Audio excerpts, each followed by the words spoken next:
Charlemagne, king of the Franks, stood still in respect. A man who claimed to be the spiritual follower of a fisherman placed a crown on the king's head. When Charlemagne stood up, he was an emperor. The man who turned a king into an emperor was Pope Leo III. His institution, which had survived under oppression and persecution for centuries, would become more valuable in Europe than kingdoms and empires. So, how did all this happen? How did an ordinary fisherman become the leader of Christians after Jesus? How did the followers of this fisherman lay the foundations of the most powerful religious institution in Europe after hundreds of years of oppression? To understand all this, we need to understand the story of Saint Simon, the fisherman friend of Jesus. Jesus was born near Jerusalem under Roman rule, at a time when the Roman state was at the heights of its power and wealth. The message he wanted to convey to the people disturbed the followers of polytheistic pagan religions, including the Romans. He said that polytheistic religions were wrong and spoke of the existence of one true God. The teachings of Jesus also caused reactions from the Jews. They began to see Jesus as a threat to Jewish traditions. For them, this new belief system that began to emerge was a heresy. At the time when Jesus was preaching about his faith, a fisherman named Simon was living in the town of Bethsaida near the Jordan River in the northeast of Lake Tiberias. One day, through his brother Andreas, he became aware of Jesus and agreed to meet with him. After this point, he became one of Jesus' greatest supporters and one of his most devoted disciples. Few people were with Jesus at that time. His closest friends who spread his religion to different parts of the world after his time were called his apostles. Simon, who is accepted as the founder of the Roman Church in the Vatican, was one of Jesus' apostles. Jesus gave the name Peter to Simon, and as mentioned in the Gospel of Matthew, said to him, "You are Peter, and on this rock I will build my church." Peter is the English variant of Petrus, which means rock in Latin. The meaning of this word for the papal authority was great. Years after these words of Jesus, Peter was murdered by the Emperor Nero in the Vaticanus region of Rome, and the Roman Church was established in the area where this tomb was located. Simon was commonly referred to as Peter or Simon Peter after Jesus named him Peter. The papal office which he led the establishment of is still accepted as the office of Saint Peter. Besides the name given to him and the deep spiritual meaning of this name, there are other reasons why Saint Peter is considered a primary apostle. According to the Bible, Saint Peter personally witnessed many miracles of Jesus, and his high spirituality was noticed by him. According to the Gospel of Matthew, Saint Jesus said to Peter, "I will give you the keys of the kingdom of heaven." Peter had become one of Jesus' most loyal and determined supporters. He is the most mentioned apostle in the Bible. Jesus was captured when an apostle named Judas betrayed him. He died after suffering greatly. However, he was resurrected after a while. Peter was one of the first to witness his resurrection. According to the Bible, Jesus ascended to heaven shortly after this. After Jesus left the world, Peter became the leader of the remaining Christians. With the departure of Jesus from the world, first he became the leader of the Christians in Jerusalem. Along with other disciples of Jesus, he led the spread of Christianity to different parts of the world and the establishment of churches in different cities. These churches, founded by Peter and other apostles, continued their existence under pressure and threat in the first years of Christianity. The Roman emperors were dissatisfied with this new religion, which contradicted their traditions in their own lands and denied the existence of their gods, and emphasized belief in a single God. For this reason, in the first years of Christianity, churches were generally established and operated in secret. The Roman Church, which Peter led to its foundation, was one of these churches. The activities of the Roman Church under the leadership of Peter developed during the rule of Emperor Nero. Peter's Christian church was a big problem for Nero, who wanted a single dominant culture in the empire. Seeing Christianity as a snake whose head should be crushed, Nero ordered the head of the church, namely Peter, to be murdered, and Peter began to be seen as a martyr, in addition to having a primary position among the apostles of Christians. As we mentioned before, the Vatican Church in Rome, which is still accepted as the seat of the Papacy, was established in the area where Peter's tomb was located.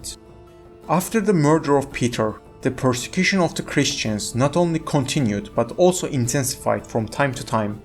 Yet, Christianity continued to spread. In addition to the Roman Church, churches supported by Christian groups in important cities such as Antioch, Alexandria, and Jerusalem continued their existence, sometimes in secrecy and sometimes openly. Although the persecution eased down from time to time, it was under the reign of Emperor Constantine I that the churches within the borders of the empire, especially the Roman Church, were fully emancipated. What was done in the time of Constantine was of great importance for the history of the churches, especially the Roman Church and Christianity in general. When Constantine seized power, Christians made up about 10% of the empire's population. Now they were starting to make their voices heard. The pressure on Christians and their response caused serious unrest. Constantine aimed to restore the empire to its former days. It was important for him that the religious conflicts end. He was also sympathetic to Christianity. By issuing the Edict of Milan in 313, he officially guaranteed the religious freedom of Christians. Constantine supported the Roman Church led by the popes, who held a respected and influential position among the Christians and their leaders. The fact that he donated the Lateran Palace in Rome to Pope Miltiades I was a solid indication of the emperor's generosity and support towards the Christians. Constantine did not want a religious conflict to arise between the citizens of his empire. He appealed to the knowledge and experience of the popes in matters of religion and philosophy that were not very clear to him. It was a big responsibility for the pope. The papacy, which had a modest spiritual position until this time, developed rapidly with the interest of the emperor. The need arose to transform into a more organized institution. Although Constantine had some disagreements with the popes in Rome, the freedoms given by him to the Christians and the respect shown to the Roman popes strengthened the Church in the Vatican and accelerated the spread of the Christian faith. The Church had now taken its place in the Western world as an element of power. In the period after Constantine, the course of the Roman Church and the Papacy was shaped by its relations with the Roman emperors. The capture of Rome by the Ostrogoths, while briefly breaking the effectiveness of the papal institution, added another dimension to it. By the time Ostrogoths captured Rome, Christianity had gained serious strength and spread among the people. It had become one of the main religions among the commoners and the nobility. The Ostrogoth kings understood that the way to political power and effective rule was to keep on good terms with the popes. They wanted to involve the popes in their power play, and they partially succeeded. Due to the oppressive attitudes and ambitions of the Ostrogoth kings, the church began to be associated with some very suspicious corruption cases during this period.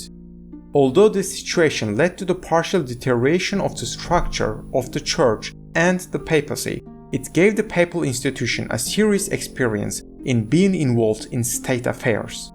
The Ostrogoths' reign over Rome did not last long, but the political experience of the Roman Church and papal authority during this period would persist for hundreds of years. After this period, the popes played an active role in the state affairs of the Western world for centuries. Ostrogothic influence over the papacy ended when the Byzantine Emperor Justinian I recaptured Rome. With the intervention of Justinian and the papacy, the period of the Byzantine popes began. During this period, though elected by the vote of other religious officials, for a pope to be fully accepted, his election had to be approved by the emperor in Constantinople. This caused serious delays in the transitions between the popes. For example, Pope Sabinian had to wait 6 months after his election, while Pope Boniface V had to wait 13 months to be able to move to the office he was elected to. A serious Greek influence began to be seen in the church, which was under the influence of the Byzantine Empire and its culture. During this period, popes were chosen from Syria, Greece, and Sicily under Byzantine rule. This enabled some elements of the culture of these lands to find a place in the papal office and Rome. Greek architecture, language, and literature began to show their influence in Rome. Churches dedicated to Eastern saints such as Cyrus, John, and Hadrian were built on the Palatine Hill. The Romans began to use more Greek words. Greek influence in the papal subordinate institutions reached such proportions that some texts were first written in Greek and then translated into Latin for the Romans to understand. The political and cultural influence of Byzantium on the papacy was indeed crucial, but by the middle of the 8th century it could be seen that this influence was mostly broken. Pope Zachary, who was culturally close to Byzantium, was replaced by Pope Stephen II. At this time, the Lombards had captured Ravenna in Italy and set their sights on Rome. Pope Stephen, who did not want the Roman Church and the papacy to be influenced by the Lombards, first sought the help from the Byzantine Empire. The empire, weakened by the wars with the Sassanids and the Muslims, could not fulfill the demands of the papacy. Thereupon, the Pope left Rome and, crossing the Alps, went before the Frankish king Pepin the Short and asked for his help in person.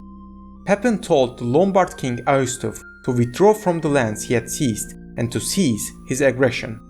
When his offer was rejected, Pepin defeated Austulf on the battlefield and transferred Ravenna, 2 duchies, and 5 cities to papal authority.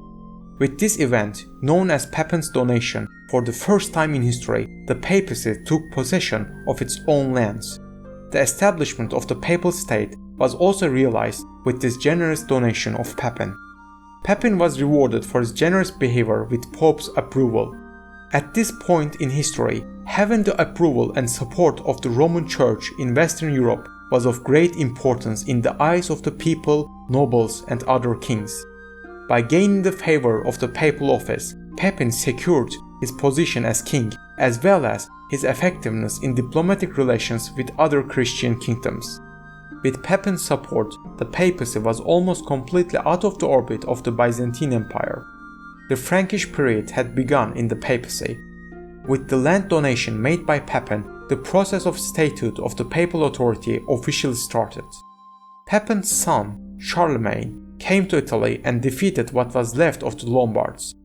Thus, he saved the church in Rome from the Lombard threat, which was constantly causing tensions to rise. For his contribution to the papal authority, Pope Leo III anointed Charlemagne the Emperor of the Franks. Now, the heart of the Roman Church would beat from where it was located, that is, from the west, and not from Constantinople in the east.